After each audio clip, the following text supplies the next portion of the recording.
Hello, my name is Josh Lee, and this is my introduction video for EDL 853. I got the whale there telling you hello there.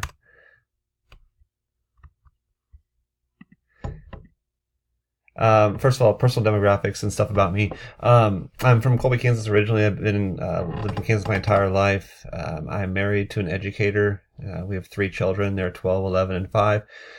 There's a family picture there in the upper right-hand corner. Previous positions for me, I taught 10 years of high school math in Great Bend, Kansas, and then 4 years as a math intervention specialist in Valley Center. And 3 of those years were just middle school, and the last year was middle school and high school both. Current position, beginning last month, actually, I took a position as a state MTSS trainer. So I work for Kansas MTSS and TASN, and I train districts on their MTSS programs for mathematics, mostly in the South Central Kansas region. But that's a new position, just started that last month. Current districts work for special needs students. So I'm going to use my previous district for this because I don't really have a district right now in my current job. So the previous district has a cooperative that they use to staff special education teaching positions, and so your ideal world would be that those teachers are all going to be experts in the field in which they're teaching. And it's not always the case, but that's the attempt there. It has created some issues with excessive teacher turnover, and you get students who have new special education teachers every year because it's just a lot of turnover there. The district is beginning to have a push that students would get all their core instruction would be done in the same curriculum, same everything as the regular general education classes for years. And when I first started there, that wasn't the case. There were students who got core instruction, just whatever that special education teacher wanted to do, and then whatever they had found, and it wasn't the same core, and so they weren't getting the same level of instruction in some cases. But the push now is that if this is our core curriculum, you're going to use this as well in special education classes. And when possible, try to include those special education teachers in the same PLC discussions that go on with the core and the general education teachers in that subject. And that way, when you're talking about teaching practices and best practices for students and how you're going to help the students learn, everybody's at the table in those same conversations.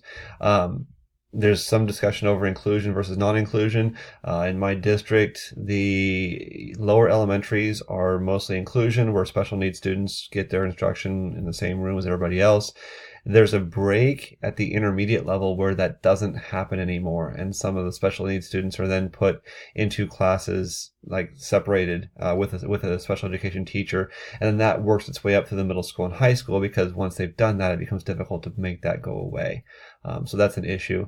There's a prevalent use of paraeducators, lots of paras in our district, so special needs students have somebody there to help them.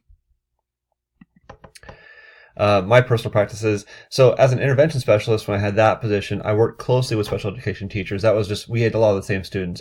And so we worked on what it would take to meet the needs of those students and what were going to be the teaching practices that best benefited those students.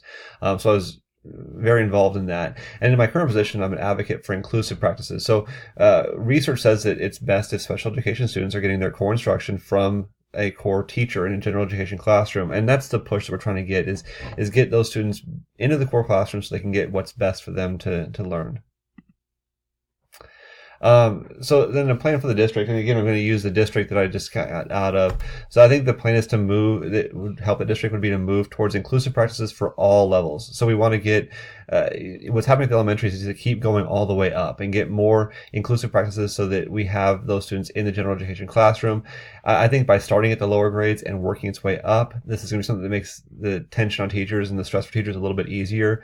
If we just went to the high school, for example, and said, hey, guess what? All the special education students who've been in special education classrooms for their math instruction for the last 5 years are now going to be in your core classroom, that would be stressful. However, if we start lower, then we can make that an easier transition.